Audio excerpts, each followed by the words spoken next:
All right, we'll go ahead and get started with Eric. We'll start with Mark Weiser and then Mike Griffith. Hey Eric, how's it going? Good, good, good. Yeah, I think you started in 2018 against Alabama. Is that right? Yes, sir. Well, there's not many guys maybe that had such prominent roles that are still with the team. But are you excited to get another shot at a team that's obviously played Georgia and Bama have had some really close games, and you guys haven't got over the hump? I'm just excited to still be here, just still being able to play the game and all that stuff. So, I'm just trying to go 1-0 every week and all that stuff. So, I see, they are our next opponent. We just trying to do our business. Mike Griffith.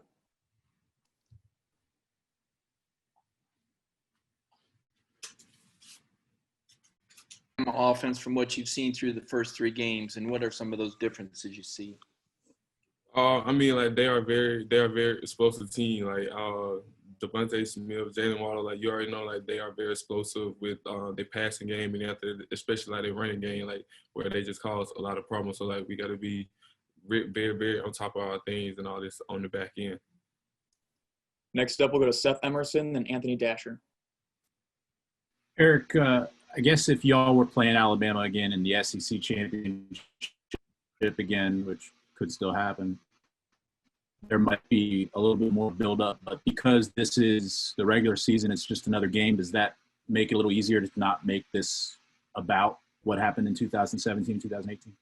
Oh man, we are going to treat this like anything else. Even if it was the SEC championship or just a regular season game, and like it is now. I know for a fact, the players in the locker room, we just trying to go 1-0 every week, and we just doing anything.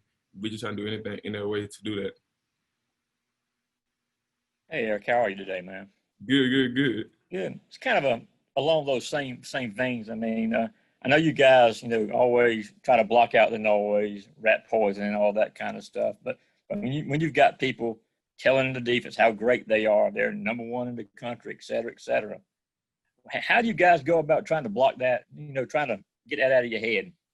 Oh man, trust me, we got Coach Landon every Monday that he shows us a lot of things that we can still work on. I know perfectly, today, I know there's a lot of things that we need to still to get better, to improve on, because there's still a lot of things that we need to do, and we still gave up touchdowns, we still gave up plays throughout the whole game. So I know for a fact there's still a lot of little things that we still need to work on to still be the best team that we could be.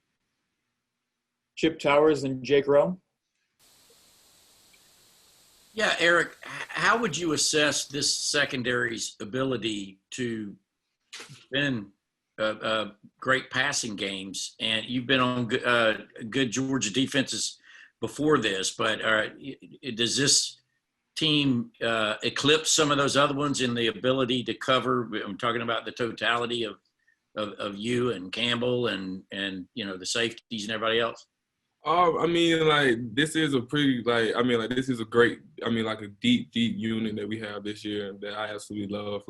Throughout all my years, I absolutely love this group and all this. Because, first of all, I'm actually, I can say, I'm a leader now, because last year I always looked up to JR, or the year before it was Baker or somebody. So, now just being one of the leaders and all this stuff, so being on this team, it's just tremendous to see how much the younger guys really are going to buy into what you do and all that stuff. It just feels like a different feeling here.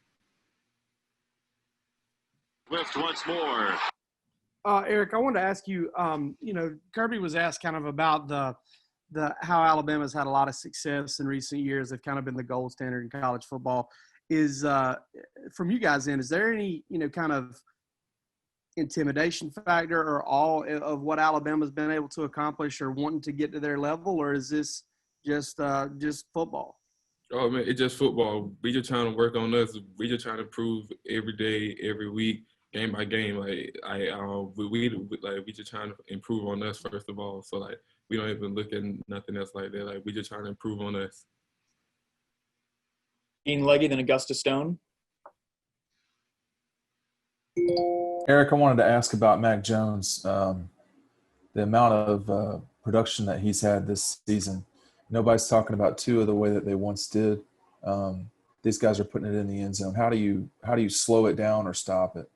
Oh man, like he's a tremendous quarterback. That we gotta know for a fact that we gotta be on our P's and Q's. Like we cannot bust in the back end. We cannot do a lot of little things like that.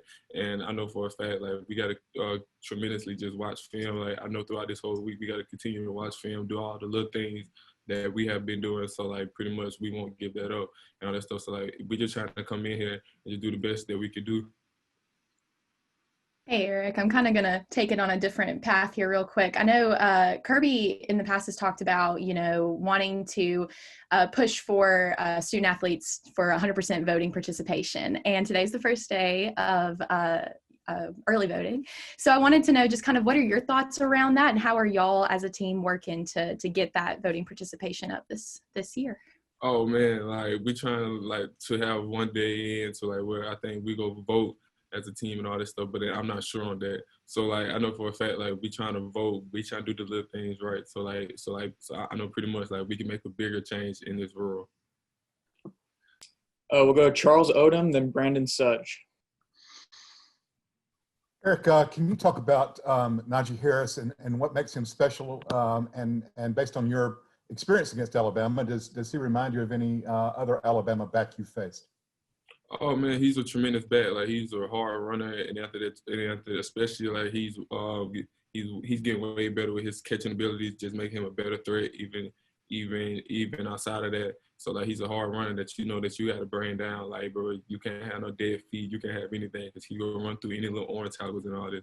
So like he's a great back, and I really can't put him in like no other place with any of the backs. He's just a real good back right now. Eric, so looking back on the 2018 game against Bama and then going over to 2020 and looking at tape you see, does this game have a little bit of a different feel, I suppose, than the 2018 game, just based on how Alabama was more like an offensive dominant team? And then in terms of your defense, like, how challenging is this going to be? Because Bama's offense isn't like any of the ones that y'all have faced at any other time this year. Oh man, like it's just the same feeling. Like I know for a fact, like we don't try to make the moments too hot or too big. I mean like too big or too low. So like it's just like any other thing. It's just another game. And then after that, like especially like their offense always been explosive. It's always been powerful and all that stuff. So like, we got to come out here and we got to do the same thing like how we've been doing week by week by week. Like so like we can't take anything else. Like I know for a fact that we can't take anything else for granted on defense. Connor Riley, then Jay Black.